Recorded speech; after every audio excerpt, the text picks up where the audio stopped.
নমস্কাৰ অসমবাসী, আপোনালোকক বহু দিনৰ মূৰত স্বাগতম জনালোঁ মোৰ অন্য এটা ব্লগলৈ। আজি আমি গৈ আছোঁ আমাৰ গাঁওখনলৈ, মানে সৰুৰ পৰা মই জন্ম হৈ ডাঙৰ হোৱা গাঁওখনলৈ গৈ আছোঁ বহু দিনৰ পিছত। আৰু কিয় গৈ আছোঁ, কেনেকৈ গৈ আছোঁ, সকলোবিলাক এই ভিডিঅ'টোৰ যোগেদি আপোনালোকক দেখুৱাম। তো ভিডিঅ'টো চাই থাকক। এইটো মই লং ব্লগ নকৰোঁ, এইটো বহুত দিনৰ পিছত এটা লং ব্লগ বনাইছোঁ। তো আপোনালোকে হয়তো বুজি নাপাব মই কি কৈ আছোঁ বা কি কৰি আছোঁ। তো কৈ দিওঁ আপোনালোকক যে মই বা আমাৰ টীমে প্ৰজেক্ট সেউজীয়া অসম কৰি আছোঁ, য'ত আমি গোটেই অসমতে 1 লাখ গছ পুলি ৰুম আৰু তাৰ লগতে বিভিন্ন স্কুল কলেজত সোমাই উঠি অহা নৱপ্ৰজন্মক গছৰ প্ৰতি প্ৰকৃতিৰ প্ৰতি মৰম বহোৱাৰ চেষ্টা কৰি আছোঁ। আৰু সেই প্ৰজেক্ট সেউজীয়া অসম কৰোঁতে মই প্ৰতিটো ভিডিঅ' ইউটিউবত আপলোড নকৰোঁ, মানে যিহেতু মানে ব্লগিঙৰ মোৰ ইমান চখ নাই। তো সৰু সৰু মিনি ব্লগ মই ফেচবুক আৰু ইনষ্টাত আপলোড কৰোঁ। তো ফেচবুক আৰু ইনষ্টাৰ লিংককেইটা মোৰ ডেছক্ৰিপশ্যনত দিয়া আছে, তো আপোনালোকে তাতো গৈ মোক একবাৰ চাব পাৰিব। প্ৰজেক্ট সেউজীয়া অসম মানে কি বা প্ৰজেক্ট সেউজীয়া অসম আমি কেনেকৈ কৰি আছোঁ, কিমান দূৰ আগবাঢ়ি গৈছোঁ। তো ভিডিঅ'টো জাষ্ট মোৰ নিজৰ গাঁওখন দেখুৱাম আপোনালোকক, গাঁওখনত কি কি আছে বা লখিমপুৰৰ পৰা গাঁওখনত যাতে কি কি পোৱা যায়। এইফালে আমাৰ আছে 3 সিদ্ধ আৰু মোক যদি এইফালে কয় মোৰ সৈতে 4 সিদ্ধ, মানে যেতিয়া আমি ক'বলৈ যাওঁ মানুহে আমাক 4 সিদ্ধ ক'লৈ যোৱা বুলি কয়। তো আমি 4 সিদ্ধ আছিলোঁ লখিমপুৰত ক'ত আছিলোঁ দেখুৱাই আছোঁ আপোনালোকক। আমাৰ চাইকেল আছে আৰু এইফালে আছে আমাৰ ককাইদেউ বহি আছে, আহি বুলি কৈ দিয়ক। মোহন দা আমাৰ দেই, আমি মানে বহুত দিনৰ পৰা কি বুলি ক'ম, মানে তেজমংগলৰ সম্পৰ্ক নাথাকিলেও কিছুমান সম্পৰ্ক মানুহৰ মাজত থাকি যায়, যিখিনি চিৰ জীৱন স্মৰণীয়ভাৱে থাকে। তো মোৰ তেনেকুৱা এটা সম্পৰ্ক আজি বহুত দিনৰ পৰা মই বৌকো দেখাইছোঁ। বৌ ক'ত গ'ল? বৌ আছেনে নাই এইফালে? এজনী আমাৰ বৌ। আমি ইয়াৰ পৰা ওলাম, মানে আমি যোৱাকালি আছিলোঁ ইয়াতে, তাৰপিছত ইয়াৰ পৰা ওলাই গৈছে যে আমাৰ নিজৰ মানে মোৰ য'ত অৰিজিনেল ঘৰ আছে তাৰ ফালে যাম, তাতে থকা হ'ব। তাতো প্লেনিংটো অকণমান দীঘলীয়া কৰি আছোঁ, আমি মানে কি ক'ম, নিজৰ জেগাখনত অকণমান থাকিব লাগিবতো। তো ওলাই গৈ আছোঁ, ভালকৈ দেখুৱাম কেনেকৈ গৈ আছোঁ, লখিমপুৰৰ পৰা কিমান দূৰ হয় আমাৰ ঘৰত, আৰু বাটত কি কি বস্তু পোৱা যায়। আমি মানে ধৰি লওক লখিমপুৰৰ পৰা আমাৰ ঘৰ পাওঁতে চব বস্তু কভাৰ কৰিব যত্ন কৰিম। তো ভিডিঅ'টো চাই থাকক শেষলৈকে, আৰু যদি ভিডিঅ'টো ভাল পায় এটা লাইক মাৰি পেলাই শ্বেয়াৰ কৰি দিব। তো চাই থাকক ভিডিঅ'টো। আৰু এইফালে আমাৰ জনৰ ভাগতো চুলি নাই, মানে মহিনৰ কথা কৈ আছোঁ। তথাপিতো সি আইনাখনৰ ফ্ৰণ্টত ৰৈ কি আঁচুৰি আছে সি জানিব, মানে চুলিখিনি সি তললৈ পৰি থাকে আৰু তাকে আঁচুৰি আছে, সি কিবা মিলাই আছে। আৰু এইফালে আমি পটাপট কিবা কিবি খাই লৈছোঁ। বৌয়ে ক'লে যে সুধা মুখে যাব নালাগে, কিবা এটা খাই যা, গতিকে ভাত পানীকেইটা খাই লৈছোঁ আৰু আমি যাবলৈ ওলাইছোঁ। ভাত পানীকেইটা খাই ল'লোঁ আৰু আমাৰ টীমৰ প্ৰতিজনে এনেকৈ মানে মাফিয়া হোৱা নাই দেই, এইটো অসমীয়া গামোচাখন মুখত মাৰি লৈছোঁ। এইটো কাৰণে ছানলাইট প্ৰটেকশ্যনৰ কাৰণে, মানে বহুত বেছি গৰম হৈ আছেতো, চবেই দেখি আছে। আৰু মই আপুনি আপোনালোকক মাক দেখুৱাব পাহৰি গৈছিলোঁ। মায়ে এইফালে চাই দিয়ক, হাই বুলি কৈ দিয়ক এনেকৈ, হাই মানে কি লাজ কৰিছে আকৌ দেই। তো আমি এনেকৈ ওলাই যাওঁ এতিয়া, চবকে বাই বাই কওঁ, গৈ পেলাই ওলাই যাব লাগিব। ইয়াৰ পৰা দূৰ আছে, প্ৰায় 32 কিলোমিটাৰ হয় আমাৰ ঘৰলৈকে। তো এইফালে আমাৰ বৌ আছে, বাই বাই।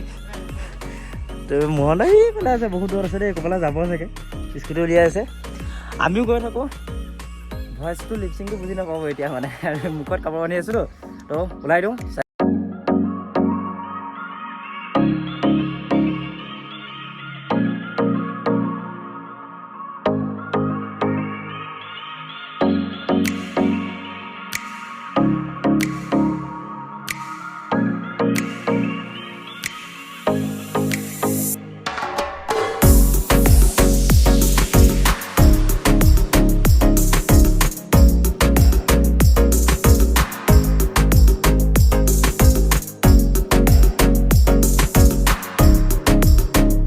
এনেদৰে আহি লখিমপুৰ টাউন পাৰ হ'লোঁ। এইফালে এইখন হৈছে মৈদুমীয়া, ঠিক আছে। আৰু এখন তামোল খাই লওঁ, তামোলটো খোৱা হয় দেই, মিছা কথা নকওঁ। এয়া হৈছে লখিমপুৰ বাইপাছ।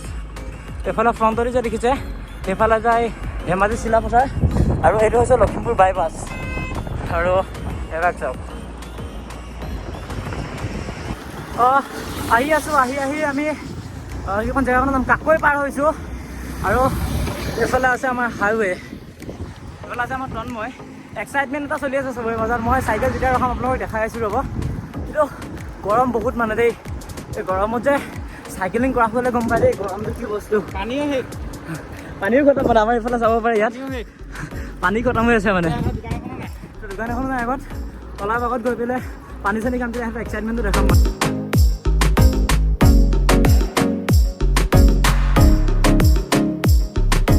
বহুত দূৰ আহি দোকান এখনৰ পৰা পানী ল'লোঁ, পানী খাই ল'লোঁ।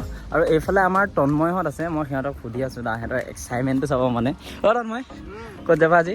জিন্দু ঘৰ, জিন্দু নাথ। তোমাৰ অনুভৱটো কেনেকুৱা আমাৰ ঘৰত যাবৰ কাৰণে? অনুভৱ গৰম মানে, যিহেতু ইমান গৰম হৈছে, এই গৰমতে মোৰ গৰমটো হৈ মানে পুৰা গৰম হৈ গৈছে মানে। তোমাৰ অনুভৱ কেনেকুৱা হা অলপ ঠাণ্ডা কৰিবা অঁ বঢ়িয়া খাই দিবা একদম ফ্ৰিজ আমাৰ ঘৰত ফ্ৰিজ নাই নদীত জাপাই দিম অ'কে নদী আছে ডাঙৰ নদীখন আছে মই তাত তোৰ তই একো নকওঁ নি তই একো নকওঁ নি হ'ব দিয়া এই ডিপ্ৰেশ্যনত গুচি গ'ল কিয় ডিপ্ৰেশ্যন গ'ল নাজানো আৰু এটা সেইটো তাকে আমি টিমৰ ফালৰ পৰা এটা নাম দিছোঁ তাৰ নাম হৈছে ডিপ্ৰেশ্যন কিং তো বগীনদী পাম এতিয়া বগীনদী একদম কাষতে আছে এইফালে দলংখন আছে এই দলংখন পাৰ হ'লে এইফালে যিখন দলং আছে দলংখন পাৰ হ'লে আমি বগীনদী পাইছোঁ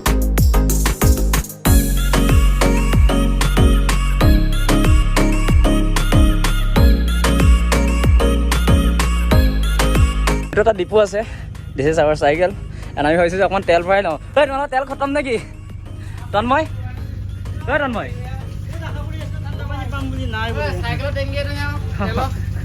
তেল ভৰাব কাৰণে আচ্ছা ইয়াতে অলপ জেনেৰেটৰটো চলি আছে তো চাউণ্ডটো অকণমান নাপাব পাৰে ভালকৈ বাট এইকেইখনক তেল খোৱা টেংকিটো এইকেইটা হয় মানে আৰু সোমাব এইফালেদি আৰু ধুনীয়াকৈ তাৰ ডিপুটোত আমি তেল চেল ভৰাই ল'লোঁ আমাৰ চাইকেলত আৰু আহি পাব হৈছে পদুমণি আইথান পদুমণি আইথানত আমি সোমাম বুলি ভাবিছোঁ ধুনীয়াকৈ আৰু আপোনালোককো পদুমণি আইথানখন অকণমান দৰ্শন কৰাম কিয়নো আমাৰ গাঁৱৰ কাষতে অসমৰ প্ৰসিদ্ধ স্থান বুলি ক'ব লাগিব মানে ধৰ্মীয় অনুষ্ঠান পদুমণি আইথান আছে তো পদুমণি আইথানখন একবাৰ দেখুৱাম আপোনালোকক জাষ্ট চাই থাকক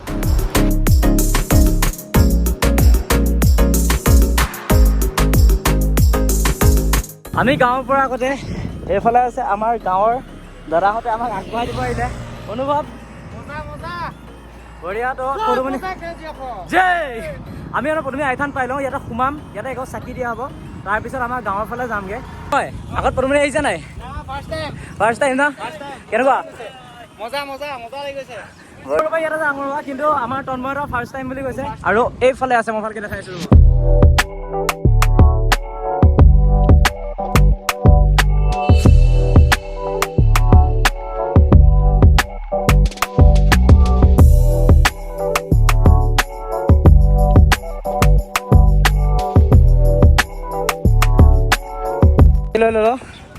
এইফালে আমাৰ টিম প্ৰজেক্ট সেউজীয়া অসম মোৰ গামোচাখন আনিব থাকি গ'ল আৰু এইফালে আছে পদুমণি আইথান আমি আগষ্ট প্ৰজেক্ট সেউজীয়া অসমৰ নামত চাকি দি লওঁ হা অঁ মুখখন দি লওঁ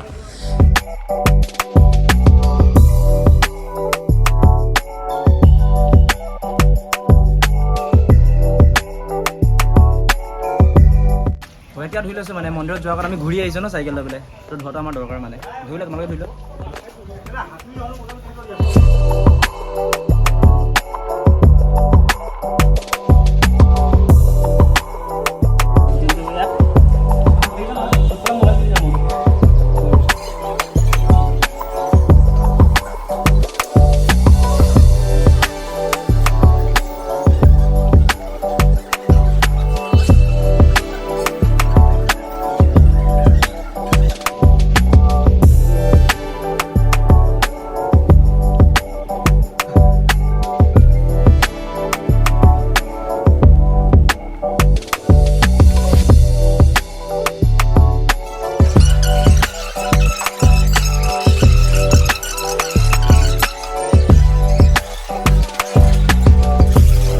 আকৌ এবাৰ আহিম পদুমণি থানলৈ গোটেই পদুমণি থানখন ভালকৈ ৰিভিউ কৰিম ইয়াত আমাৰ গছপুলি ৰোৱা এটা প্ৰগ্ৰেম আছে তো আহোঁতে ভালকৈ দেখুৱাম কিন্তু আজি অকণমান দেখুৱাইলোঁ যিহেতু ঘৰ পাবগৈ লাগিব দেৰি হ'বতো তো ইমানেই দেখুৱাইছোঁ আকৌ লগ পাম আপোনালোকৰ ভিডিঅ'টোৰ সৈতে ঘৰ পোৱালৈকে অকণমান চাই থাকক পালোহি আৰু বেছি দূৰ নাই মানে 3 কিলোমিটাৰমান আছে ইয়াৰ পৰা আমাৰ ঘৰলৈ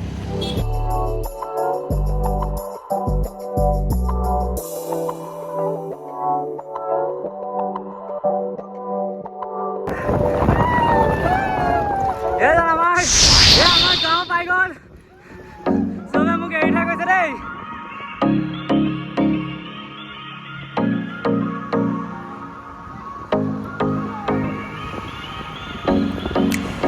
আৰু এইটো হৈছে আমাৰ গাঁৱৰ বৰপুখুৰী ইয়াতে মাছ জীৱা হৈছে নাই এবাৰ অঁ ইয়াতে লোকেল মাছ উটি আছে হা আমাৰ নদী পানী চাফা তুমি ইয়াত পানী দিছা নাই কিমান চাফা হয় আমাৰ ইয়াতে আমাৰ গাঁৱত এখন নদী আছে এটা ৱাটাৰফল আছে আজি নেদেখুৱাম মই ইয়াৰ পিছৰ ভিতৰত দেখাম মজা মানে কিন্তু ইফালে গৈ লওঁ অকণমান চাহ আছে তাতে বহি লওঁ বৰ্তমান আমাৰ গাঁৱত দেই সি দলংখন যে আমি পাৰ হ'লোঁ যে তাৰপৰা এইফালে আমাৰ গাঁও হয় হা অকণমান আমাৰ ইফালে আমাৰ গাঁৱৰ ল'ৰা দাদা গোটেইকেইজন আছে মানে তেওঁলোক আহি আছে আমাৰ কিবা এটা হ'ব ইয়াতে নাকামাই আমাৰ গাঁৱলৈ অহা ডেকা ল'ৰাকেইজনক আমাৰ গাঁৱৰ ফালৰ পৰা অকণমান মৰম দিয়াৰ চেষ্টা কৰিছে আমাৰ গাঁৱৰ ফালৰ পৰা দেই। এইটো মোৰ কণ্ট্ৰিবিউশ্যন নাই ইয়াতে, কিন্তু মই সিহঁতৰ লগতে আছোঁতো। এইটো আমাৰ গাঁৱৰ ডেকা ল'ৰাৰ ফালৰ পৰা এইটো দেই। তো এইটো ছাৰপ্ৰাইজ আছিলে মোৰ ফালৰ পৰা। মই সিহঁতক চুল কৰি আনি আছিলোঁ মানে আজি সিহঁতক টাইম দিছিলোঁ অকণমান। আপোনালোকক আমি ক'বলৈ পাহৰি গৈছিলোঁ যে আমাৰ গাঁওখন দুলুং অভয়াৰণ্যৰ কাষতে আছে। আৰু এইফালে যিখন অৰণ্য দেখিছে এইখন হৈছে দুলুং অভয়াৰণ্য, চিৰা নাহৰ কাৰণে বিখ্যাত। ইয়াতে মই এটা ভিডিঅ' বনাম আমাৰ জংঘলখনৰ ওপৰত, চিৰা নাহৰ গছৰ কাৰণে। তো গছখিনি দেখাম, ইয়াৰ জংঘলখনৰ ৰিভিউটো একটা ভিডিঅ'ত বনাম মই। আমাৰ গাঁওখন এটা ভিডিঅ'ত দেখুওৱা হ'ব। বাকী মোহিন কেনেকুৱা লাগিছে আমাৰ গাঁৱলৈ আহি? মজা লাগিছে, বহুত মজা লাগিছে মোক ইয়াত আহি। হা, এনেকুৱা নেচাৰেল বিউটি ক'ৰবাত দেখা পাইছে নাই? বঢ়িয়া ন? তো চবেই আমাক এখন ছেকেণ্ড ম্যানমাৰ বুলি কোৱা হয় মানে। খুব বৰষুণ হয় আমাৰ ইয়াত বেছিকৈ, মানে গছ বহুত আছে দেখি পাইছে ন? তো দেখাই আছোঁ ভালকৈ আপোনালোকক। ভাগৰ লাগিছে দেই, বহুত স্পীড চাইকেল চলালোঁ।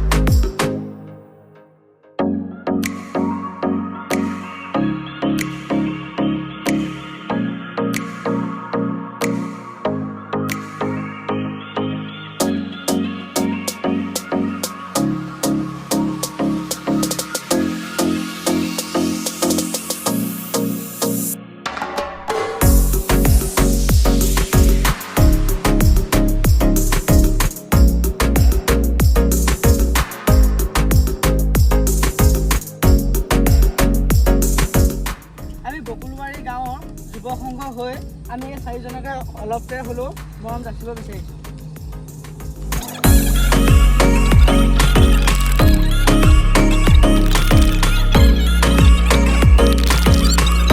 আচলতে এইটো সম্বৰ্ধনা অনুষ্ঠান নহয়, এইটো আমাৰ গাঁৱৰ ফালৰ পৰা মোৰ লগত অহা আটাইকেইজন বন্ধুলৈ মৰম। বকুলবাৰী গাঁৱৰ যুৱ সংঘৰ ফালৰ পৰা, বকুলবাৰী গাঁৱৰ ৰাইজৰ ফালৰ পৰা এইটো এটা আন্তৰিক মৰম যাচিছোঁ মোৰ বন্ধুকেইজনক। মইতো গাঁৱৰ ল'ৰা, একো ডাঙৰ কথা নহয়, কিন্তু আমাৰ গাঁৱৰ গোটেইকেইজন ডেকা ল'ৰা ওলাই আহিছে। তেওঁলোকক আমাক গৈ পেলাই, মানে ময়ো আছোঁ এতিয়া লগত, মই বুলি কৈছোঁ, আমাক গৈ পেলাই পদুমণি আগৰ পৰা আগবঢ়াই আনিছে। তো সকলোকে বহুত বেছি ধন্যবাদ। মই টিম প্ৰজেক্ট সেউজীয়া অসমৰ হৈ সকলোকে ধন্যবাদ দিছোঁ যে আমাক ইমানকণ সাহস দিয়াৰ বাবে। আকৌ লগ পাম। আমাৰ গাঁওখনৰ ভিডিঅ'টো মই ঘৰটো আজি নেদেখুৱাম, আমাৰ ঘৰটো কাইলৈৰ পৰা দেখুৱাম ভিডিঅ'খিনিত। আৰু এই ভিডিঅ'টো ইমানতে সমাপ্ত কৰিছোঁ। আকৌ এটা নতুন ভিডিঅ'ৰ সৈতে পুনৰ লগ পাম। ধন্যবাদ। জয় অসম।